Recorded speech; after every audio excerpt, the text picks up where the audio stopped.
Welcome, welcome. We're so glad you're here.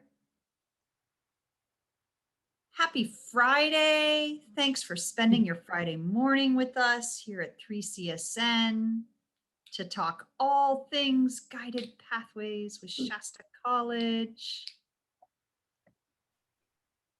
As you look at folks from Shasta College's backgrounds, should you be feeling deep envy in your heart for the beauty? Oh man, I'm with you. We're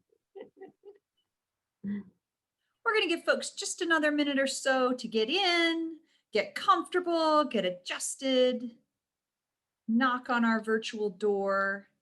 If you feel so moved to do so, we'd love to know who you are and what colleges you get to call home that are here with us today. So if you want to pop your name and the college or colleges that you call home into the chat. I have a very wild Siamese cat. So if you've ever had a Siamese cat, you know they're a little neurotic and he's very wild today. So my apologies. I feel like that's added Friday glee for us. It's added Friday glee. It's the herding cats metaphor. It's perfect for guided pathways. Totally.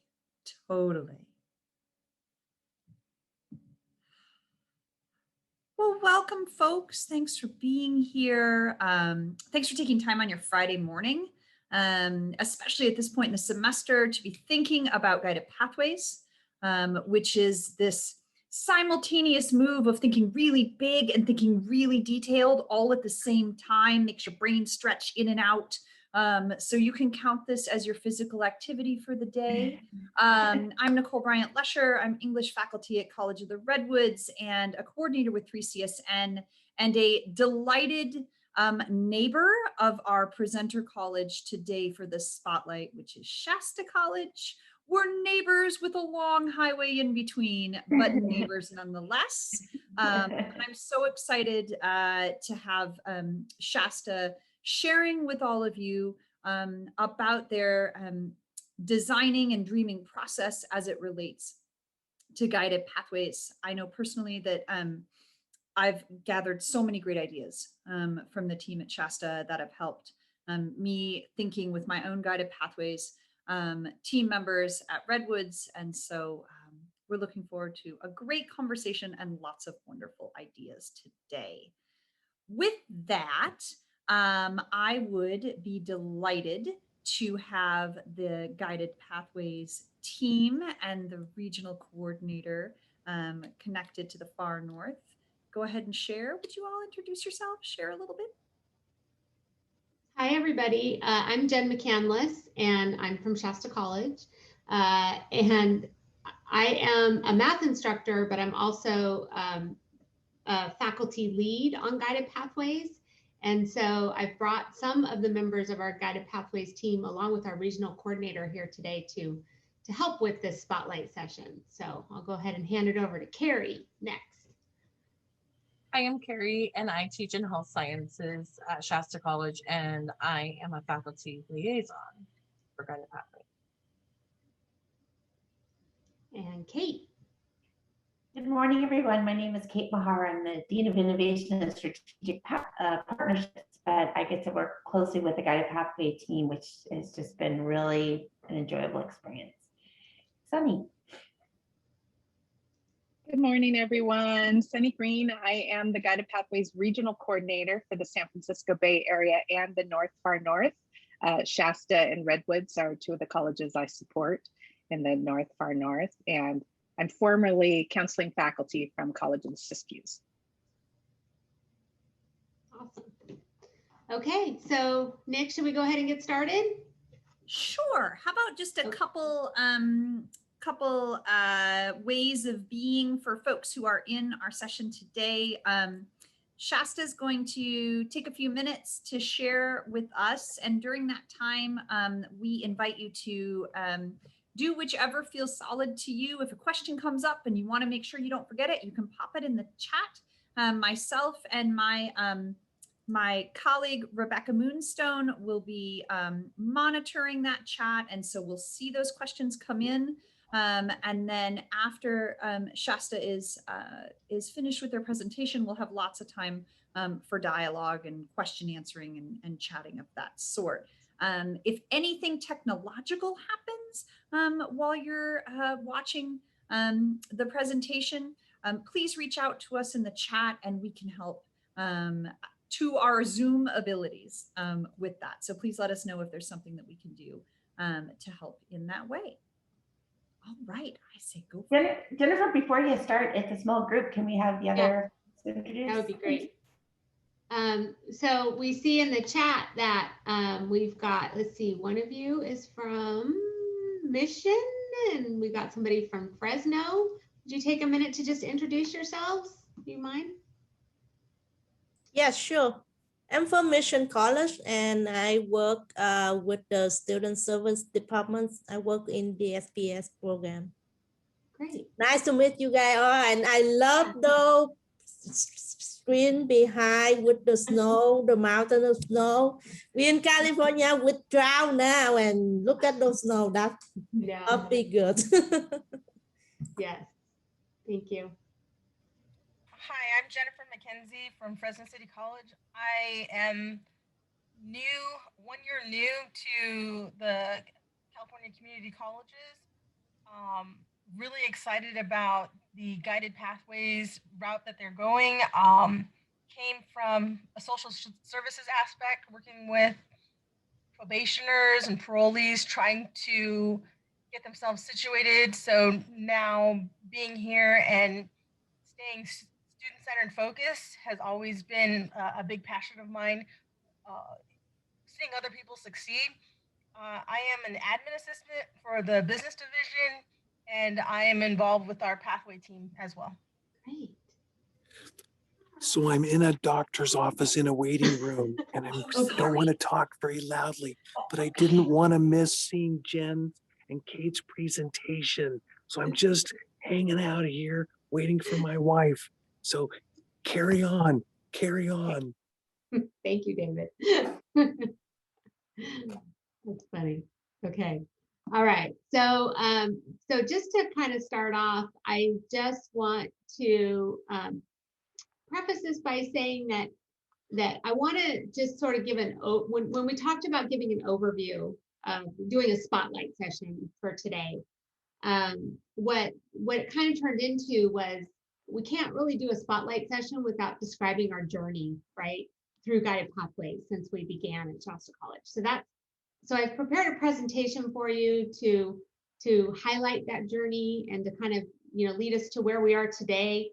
Because if I just told you where we were today, it wouldn't make any sense without knowing our journey first. We did, just in terms of this presentation, we do have more people signed up than are here. So there could be people popping in at any time, and that's totally fine. Just to give you a heads up about that. And so I'm going to go through this. I will tell you that because it's been 3 years, it was a little bit difficult to condense it all. So just putting that out there right away. And but again, if you end up having questions or you can put them in the chat, you can save them to the end. There will be plenty of time for that after I kind of go through this journey of the last 3 years. Okay, so here we go. Okay, can everybody see that okay? Yes? Okay, great. Let me I need to always fix my gallery to make sure I can see all your faces while I'm doing this. Okay, so so I have this is our opening screen, right? So Shasta College Guided Pathways. So I like this image. I've been using this for a while because it shows a road that you can't see the end of, right? But then also there's clouds in the sky. There's lots of it's not perfect, right? So this road, has some twists and curves and some clouds, and it's definitely hasn't not been a perfect journey. However, it is a path, and that's what really what we're trying to create for students is we're trying to clarify pathways for them, and it has been quite the ride. Okay, so first of all, I just want to tell you, I want to preface this all by letting you know that along our journey, we did come up with, and have my shirt on today, a logo for ourselves. And our logo is representative of our, first of all, our mountain, Shasta, Mount Shasta, which you're seeing in some of our backgrounds, and our saying, which is reimagining the Shasta experience. I want to say that we started off with reimagining the student experience, and then we realized this wasn't just about students, this is about all of us, that this is a cultural shift, we're making lots of changes. And so we rebranded it as reimagining the Shasta experience. And we have this logo, and we keep it very clear that this is not just for students, it's for all of us. Okay, and just real quick, we started this whole journey with the idea that guided pathways were created as a system-wide commitment to equity in higher education, and that one of our overarching goals is to always ensure community and opportunity at every step for every student. Lots of different ways that we're, trying to achieve that, as many of our colleges are, but that's kind of just our overarching thing that we try to keep a hold of all along the way. Okay, so first I tried to concisely say what happened in years 1 and 2. I have a few different little points here just to talk about. We sort of started off in our process with this culture of inquiry, meaning that we were really learning what is guided pathways, how are other schools, implementing them, because there were some early adopters in California. So we're really trying to learn a lot about what was happening. We had some workshops early on. I was just so you know up front, I went from starting guided pathways as a math faculty member. I became a dean for a year and a half, and now I'm back to instruction again. So that's been my journey through this experience. But that all along the way, I've been, sort of at the forefront of all of the work that's been done with guided pathways. So I was the dean of pathways and learning support for a little while. And that was, so part of that role was to sort of lead the guided pathways implementation at Shasta College. As we started that process, like fall 18, spring 19, we did lots and lots of, like I said, inquiry and professional development. We went to like an innovations conference, learned about sort of nationwide guided pathways. We went to Complete College America, which again is a nationwide push for guided pathways. We also had a team that applied and got into Leading from the Middle, which is hosted by the RP group. So we had 5 of us that participated in a year-long professional development with Leading from the Middle, where we really dug into our data that with guided pathways, and we sort of just had some opportunities off campus to come up with plans for what we're going to do when we get back to campus, and lots of other professional development for our campus as well. So we would take these ideas that we learned, and we would offer workshops on campus to sort of get people thinking about what we wanted it to look like. Through all of that was the birth of our Guided Pathways team, which is the way that we decided to go. We had heard all kinds of ideas, like have pillar committees and all these different things. And we decided, because we're pretty small compared to a lot of other colleges in California, so we decided the best model for us was just to have a team. And it's not a committee, it's not officially, well, it is a committee. We meet every week, but or now it's every 2 weeks, but we did initially meet every week, but it was more like a working team. It wasn't, we didn't have, official minutes or agendas or anything. We just had notes, and we just kept sort of working along. The team consists of myself, who at the time I was a dean, and a couple other administrators. We have 5 faculty liaisons that were that were paid stipends for serving as faculty liaisons because they did a lot of work outside of just meeting with the team. And then we also have representation from student services. So two of our faculty, or no, we have two counselors in addition to our instructional faculty on the team.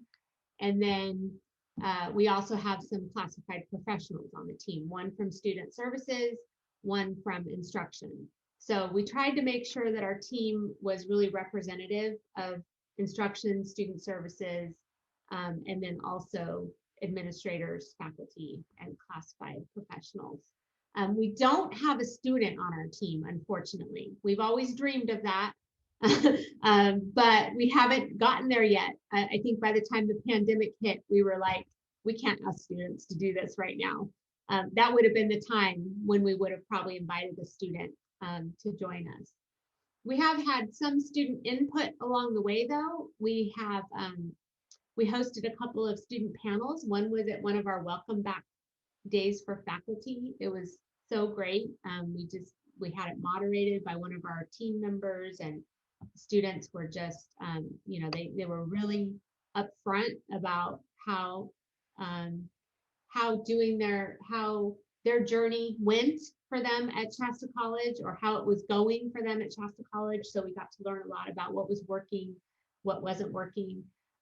Ironically, one of the things that students said over and over again was that they wish that faculty would use Canvas more. And then the pandemic hit, and we're all using Canvas now. So that happened without needing to be pushed much. So anyway, the other thing about our welcome back days is that every welcome back day we've had since fall 19 has been guided pathways focused.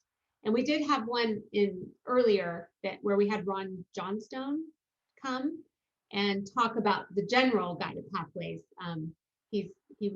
He wrote a book, right? Redesigning California's community colleges. I don't know if I'm saying that right, sorry. But anyway, he came and spoke to our campus early on, but then all of the rest of our welcome back days have been guided pathways focused since that time. And also the work that we've been doing in terms of faculty involvement has been actually implemented into one of our committees, which is called the Faculty Excellence Committee, which kind of leads the faculty professional development on campus.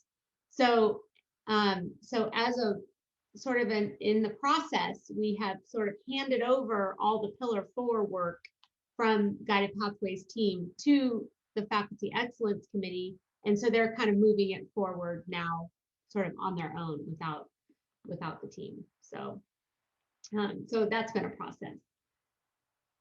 Okay, I'm gonna just stop there for a second. And I know I said you could save your questions, but I'm open to anything from the team or any questions that have come up so far.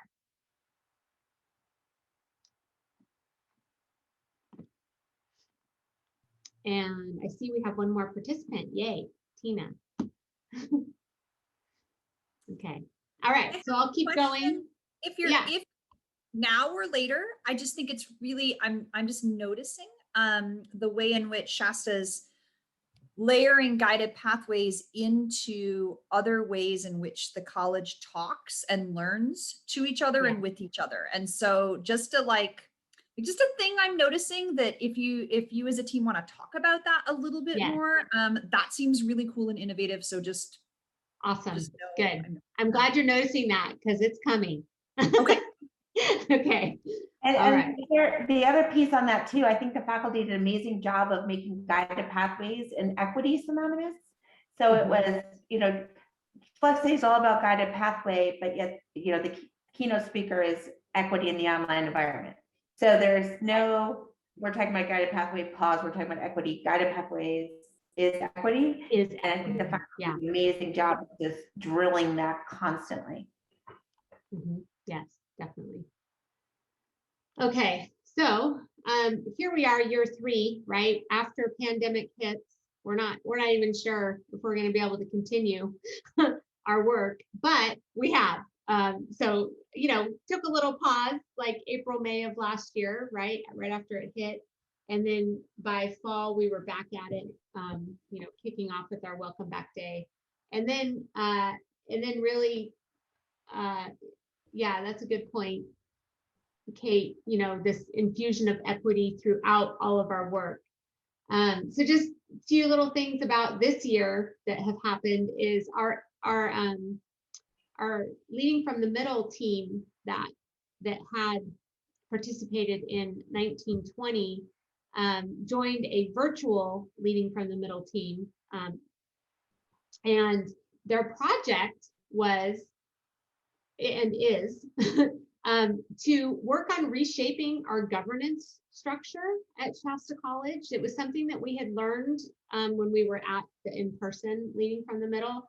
We had learned that other colleges were doing this, and so we came back, and this team decided to kind of take that on. I didn't get to be part of that team because I was a coach for another team, but that team, which Carrie is on, went through that whole virtual Leading from the Middle in the fall, and they have continued their work through the spring and are even continuing on with it. And they actually have gotten I'm super proud of them because they've gotten the president of the college and the vice president of instruction to sort of be on their team practically. Like, they're totally invested in helping them, make this a reality. So Carrie, do you want to say a few words about that? Yes, this is my first time on the Leading from the Middle team. I wasn't on the first one that Jennifer was on, but I was invited to join this team that I'm on now. And like Jennifer said, we're thinking of restructuring or reimagining, rethinking the governance, the different committees and how they work. And so we want to make them more purposeful. Instead of going to a meeting and sitting there for an hour listening to a report on something or approving things, we want to make our work more purposeful. So we want to make them project based. And I'm the co-chair of our student success committee, and Kate is the chair, the administrator. And so together with our LFM team, we decided that we would use that as maybe a pilot committee to utilize. And we've been talking about it for a long time, it seems, and we finally started. So we have some different projects that our team will be working on, and different people of the committee can decide which team they want to be on. And the purpose is not to make more work for faculty or staff. It's to make it, just like I keep saying, more purposeful. So maybe instead of meeting every month or every 2 weeks, we will meet periodically through the semester, and we will check in with those project teams. Mm-hmm. We don't call them project teams. I can't remember what we call them. Work groups. Okay. I'm not sure. But yeah. That's that. Yeah. Cool. Guided Pathways made it so clear that we had these committees. Everyone is so committed to committees, and you get on a committee and you stay on that committee until you retire or die. And they meet once a month, but yet with the Guided Pathway, I said, oh, we have to do program maps, or oh, we have to do this, or oh, we have to do that. We are creating task force outside of our committee structure, adding on, because it didn't directly fit anywhere because of these long-standing written in stone type of structures. So that's what started us thinking, if we wanted to identify and sustain the Guided Pathway work, we had to think about it differently, especially because a lot of the Guided Pathway work is time framed and sequential and urgency, and we really need to focus on program maps. Do we need to have a committee for the next 20 years on program maps? I hope not. So how do we, kind of think about things different and become more nimble based on the needs that arise? So yeah. And as a result, like our academic senate president is on this team with Carrie. And so like she's already, everything on the Senate agenda now has a pillar attached to it. So it doesn't go on the Senate agenda unless it has it fits into a Guided Pathways pillar somehow. So it's like, taking the whole, academic senate has this 10+1 that they work under, right?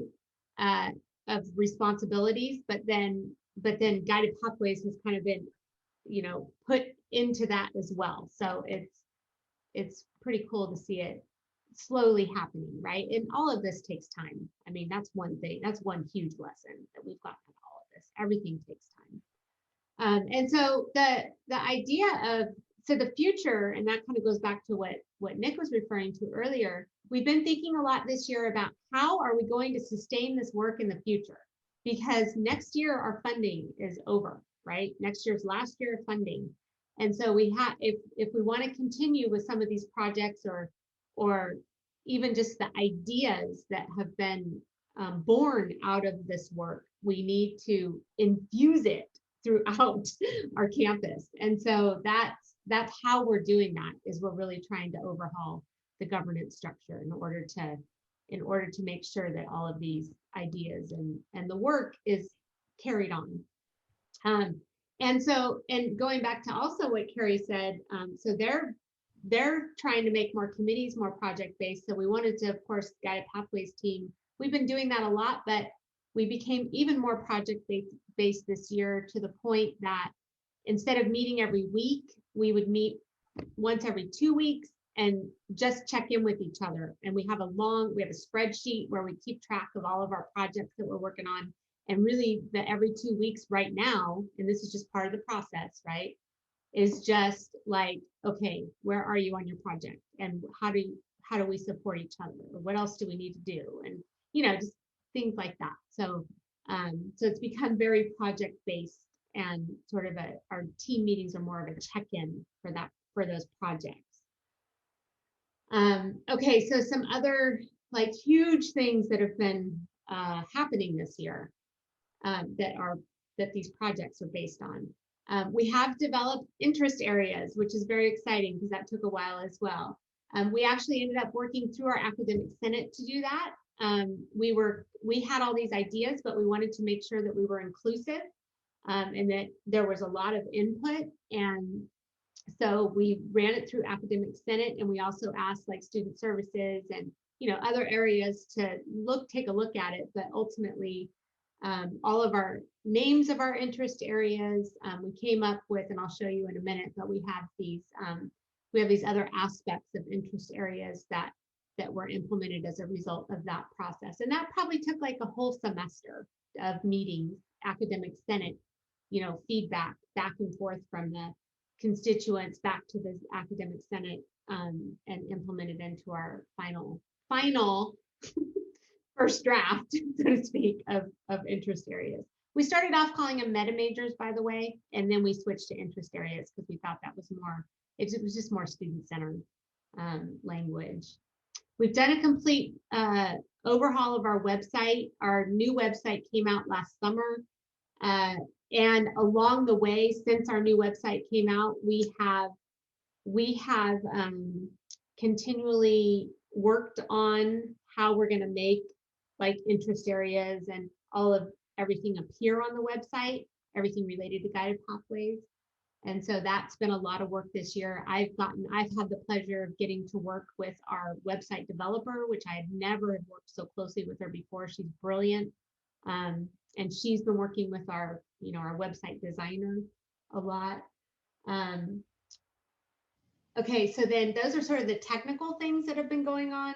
We also had a professional development series this semester that was all centered around equity and education. We had a keynote speaker at our spring Welcome Back Day that was actually from the National Park Service.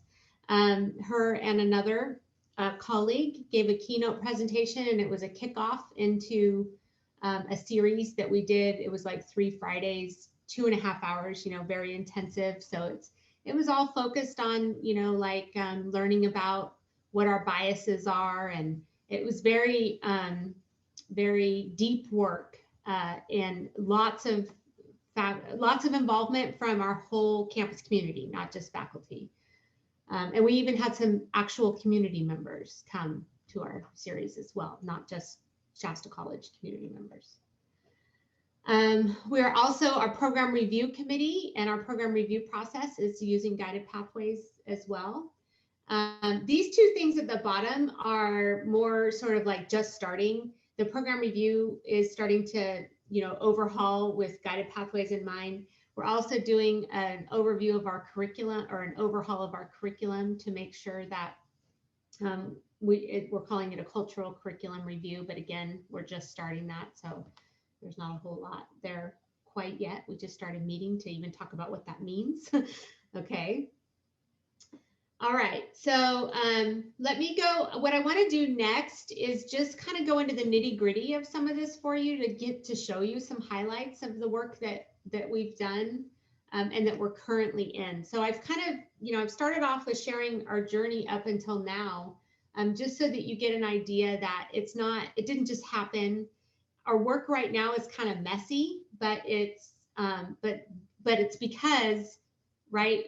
Like, I mean, we've come a long way, and this is just kind of where we are right now. So one of our focuses right now, I don't know if you can see this, but one of our focuses, of course, with Pillar 2 is to really clarify and improve the student journey. And so, like, we focused on what happens when a student applies to Shasta College. We're doing a lot of work with credit for prior learning. So if we're setting up processes. I know there's some new, we have new legislation. Well, it's not new anymore, but we have legislation that is being, that we're working on implementing. I'm going to show you some of what our interest areas look like. Anyway, so this is just a graphic more than anything. Let me see what's in the chat here.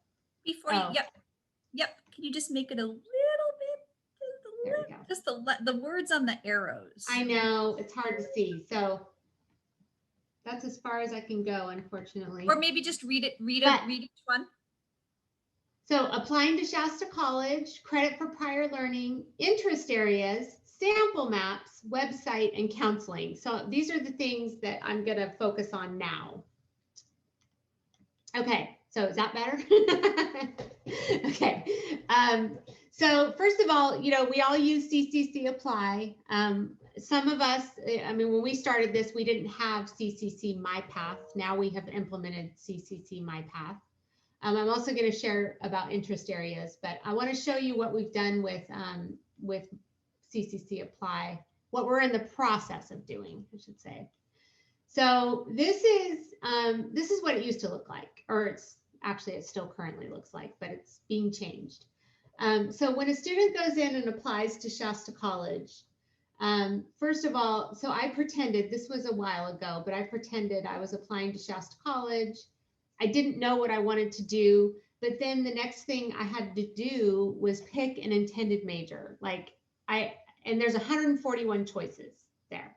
And I don't know how, I don't know if you've ever done this at your own college, but it's interesting to look and see like what the student is faced with in the application process.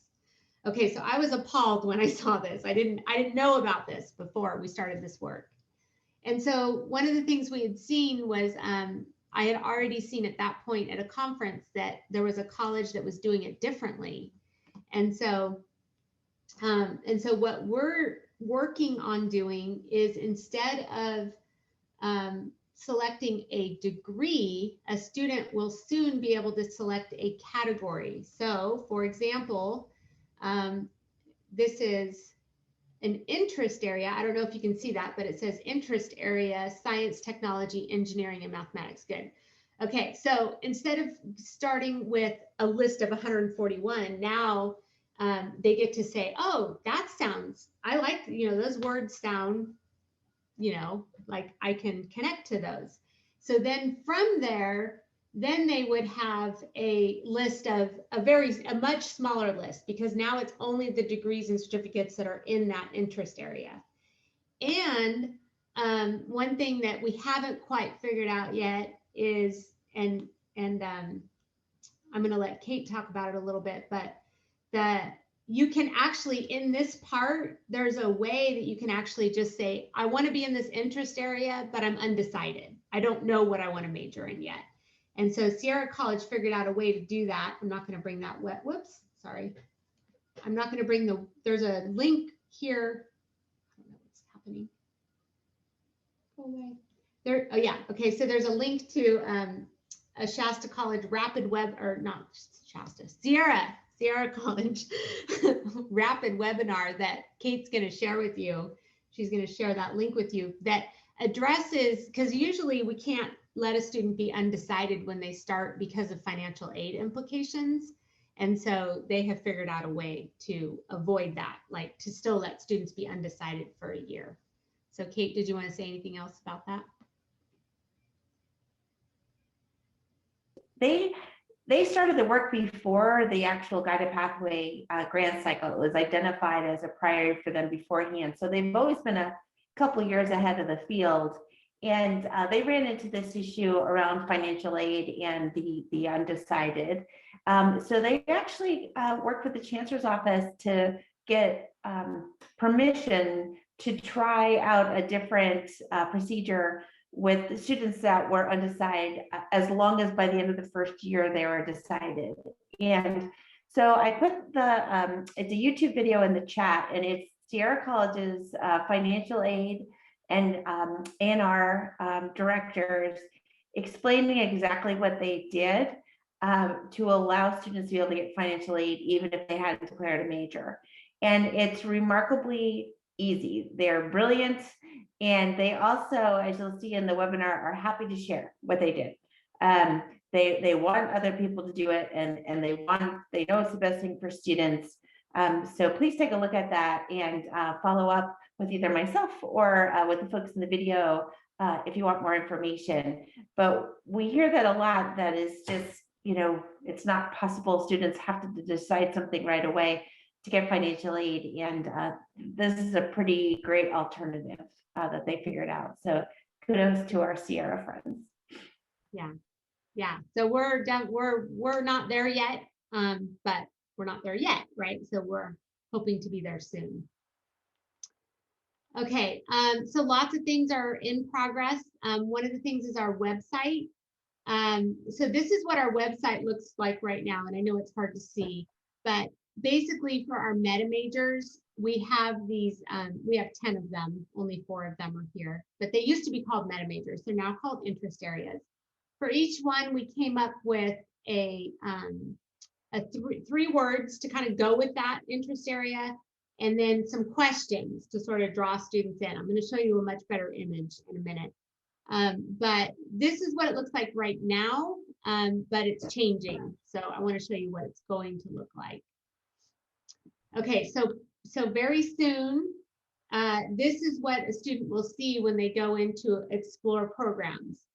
So, so it'll say explore your path at the top, and then it'll ask them just a few simple questions. And then there's these cards.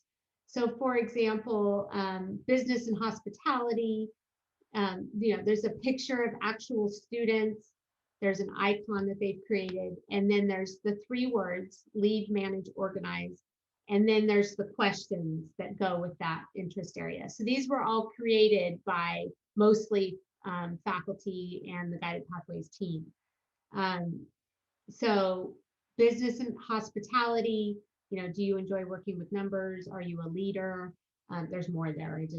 I kind of cut it off, but there's going to be 10 of those cards, right? So and each one has its own color. And again, same model, picture of our students in that interest area.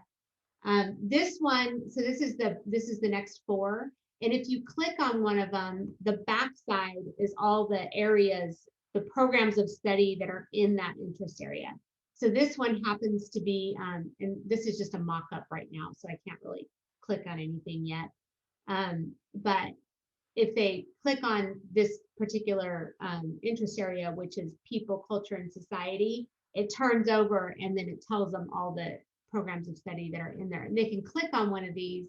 And then once they click on there, then they can go in and see like sample program maps and more information about that particular area.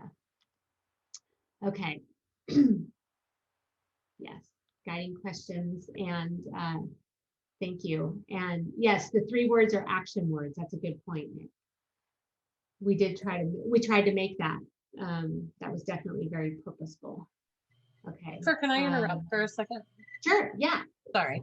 I mean, I love this, and I'm probably biased, but because I had some things to do with it. But Jennifer and Kathy, who is our academic senate president and also on Guided Pathways, they worked very hard and they put a lot of time in this. And they would bring it back to the Guided Pathways group and we'd say, oh, maybe we could do this. They would bring it to faculty and academic senate. And so they put a lot of work into it. And so I wish there was a way that we could like show you the iterations of, I mean, I know that would take a while, but it was definitely a work, that's why I said like work in progress, right? Like it didn't just magically become this one day. It took us probably a good 6 months to get to this from what I showed you before.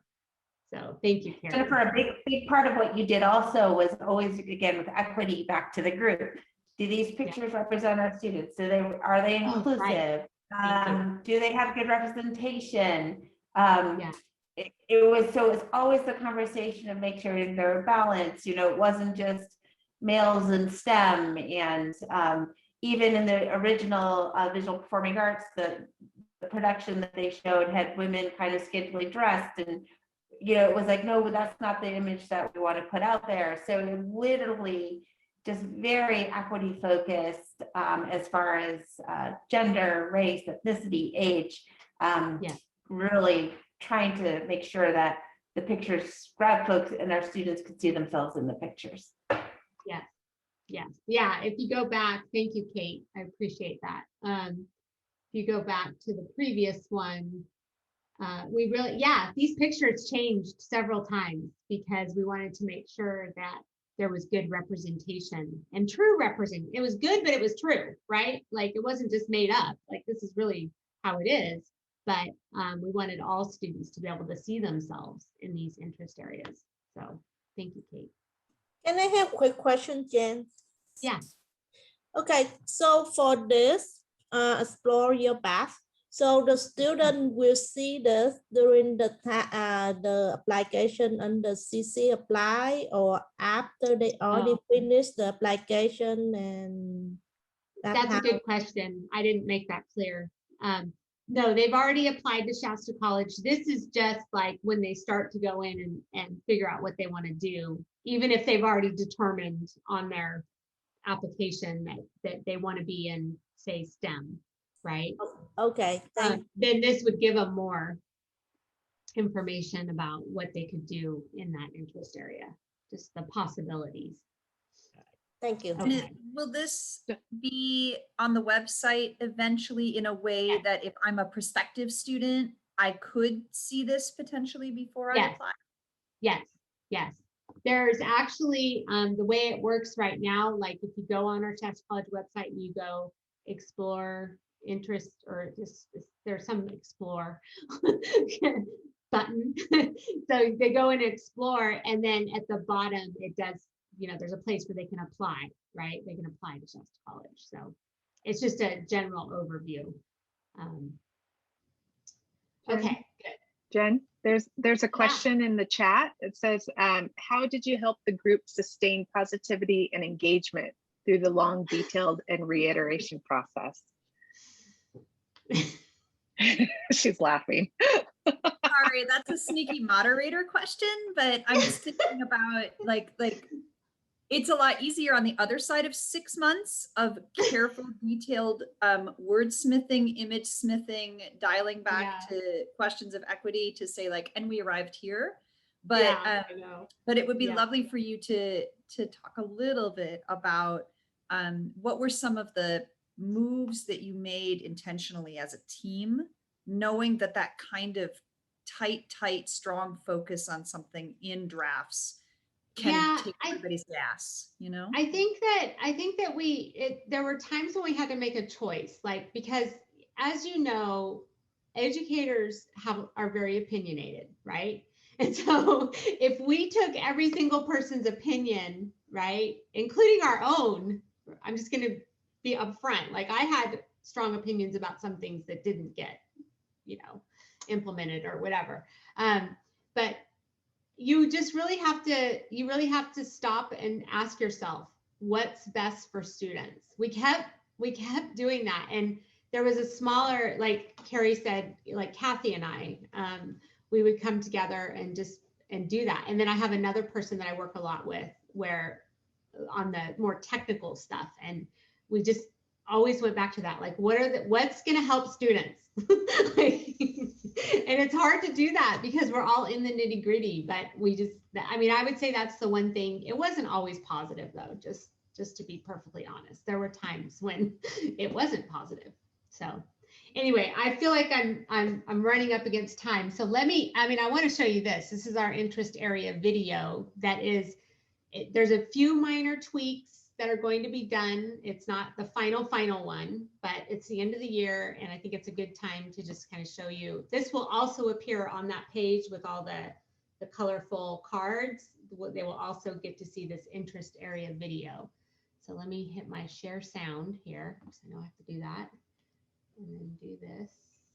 Oh no, what the heck? Okay, I don't get to show that to you.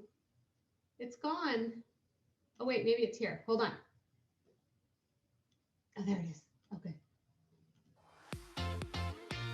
Many students don't know what they want to study when entering college. That's why Shasta College developed interest areas to help you find a career and program of study. You may not be ready to pick an exact major yet, but exploring the interest areas will show you potential career paths that will translate to a degree or certificate. Choosing a path based on your interest will not only give you confidence in your decision, but also save you time and money. What are interest areas? They are groups of related programs that share common courses. There are 10 interest areas available at Shasta College. They are Business and Hospitality, Earth and Environment, Education, Health and Wellness, Industrial Technology, Language and Literature,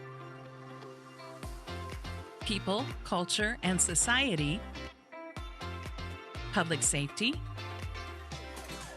Science, Technology, Engineering, and Math, and lastly, Visual and Performing Arts. Meet with one of our trusted counselors to help you chart out your path. They will learn about your career goals, work with you to navigate each decision along your journey, and support you through graduation. Start the journey today and graduate on time. Go to www.shastacollege.edu/pathways to choose your interest area. I know that's easy to get student attention with sort of the live movement instead of reading the whole page of website. Yeah, like I rather listen to somebody talking and I feel like, oh, that's the live more than read through the whole pages. So the whole idea of, and we're not sure where it's going to appear on that interest area page, but my hope is that it'll be right at the top so that when they first come to the page, they would watch that before they do any further exploration. So anyway, I think if you don't mind, I want to make sure if you have any more questions that we have a few minutes to do that. I'll just wrap up real quick. The other thing we're working on is we have a program mapper. Well, no, we don't have a program mapper yet. It's coming soon. Some of you might be familiar with the Bakersfield model. We're not using that one. We're actually having our website developer develop our own. And there's lots of reasons why we're doing that, and as opposed to using the one that the Chancellor's Office is supporting, which is the program mapper from Concentric Sky. So it really was just about like what our individual needs were and how it looks on our website. This is what's called a wireframe, which is far from being done yet, but this is one of the iterations of it. And then also the students are being introduced to a new educational planning tool this is separate from our program mapper, where the counselors help them set up their ed plan through this new tool that they're utilizing. And also our counselors are assigned to all of our interest areas. So all the blue highlights are our full-time counselors, and then we also have part-time counselors that are assigned to our individual interest areas. So I just want to make sure that you know that I make it clear that we're also in the progress of getting that going in terms of the interest area support that's happening. So that's a work in progress as well.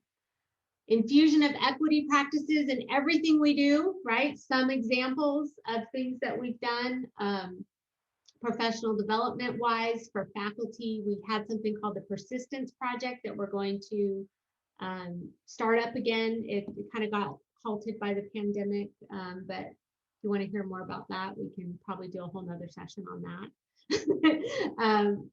Reviewing our curriculum, I talked about that earlier.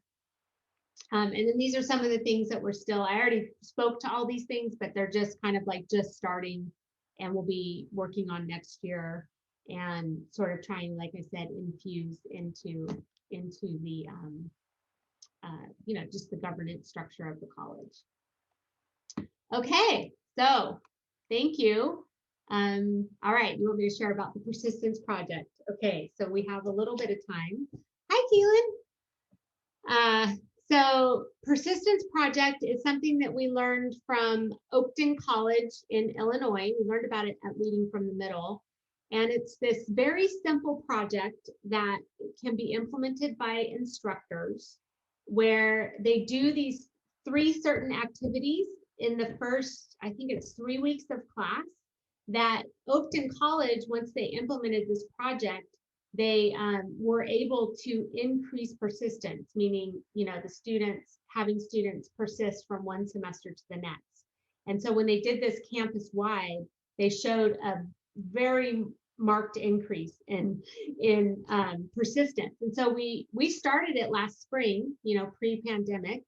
And the 3 things are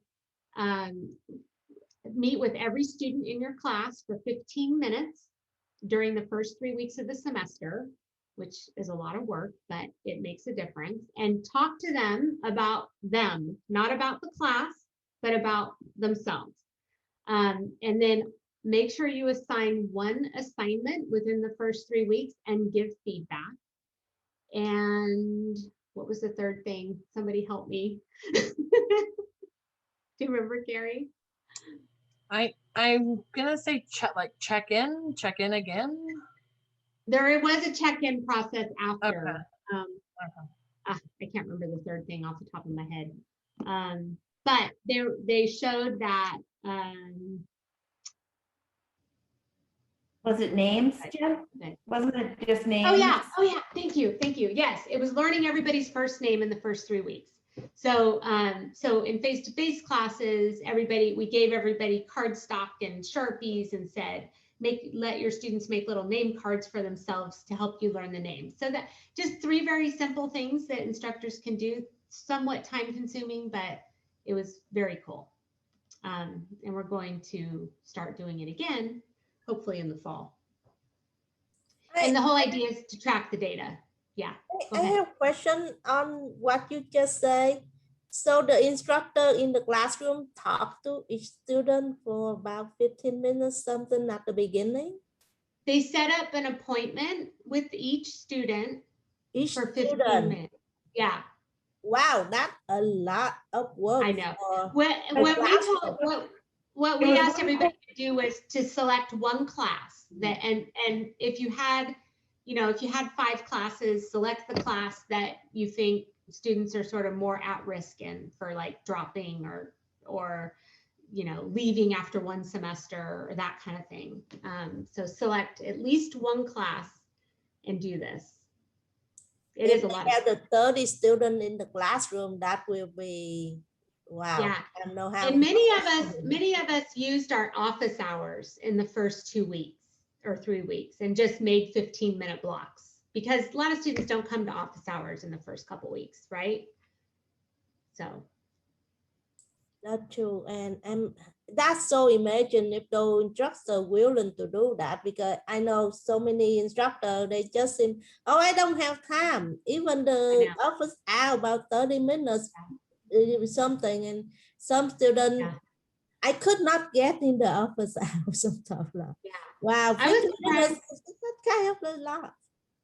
I was surprised how many people actually wanted to do it. And I know. we actually paid part-time faculty stipends to do it because we knew it was extra time, right? Outside of their normal But time. they love that because I don't think the part-time instructor, they can get the full load in one college anyway.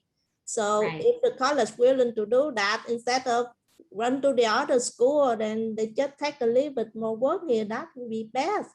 Oh, that's good. Yeah. Thank you. Yeah, you're welcome. All right, so we're about out of time. I want to, we are out of time. So thank you everybody for coming today and participating. Really appreciate you being here. And thank you 3CSN for inviting us. And yeah. This is, you have shared so much. Your team has shared so much today. Thank you. What a wonderful way to talk about what you're doing, but also to show the connections between what you're doing and how that's really integrated into everything you do as your college, and also how you're thinking about truly innovating that relationship with each other and that relationship with students. It's really, really powerful. Thank you so much. Yeah. Folks, we popped a little Google document. Think about it as digital swag for yourselves that's in the chat. Just some kind of broader thinking questions that Shasta's presentation wove kind of to and through this. And if it's of help or use for your thinking, you can take that with you and think about how's your college answering these questions, and what ways are their designs and their hopes and dreams for their continued designs interacting with these questions that connect back to those ideas of guiding our students, providing equity, integrating what we do. Thank you so much for being here, y'all, on a Friday. Have a wonderful, wonderful weekend as we move toward the end of the semester.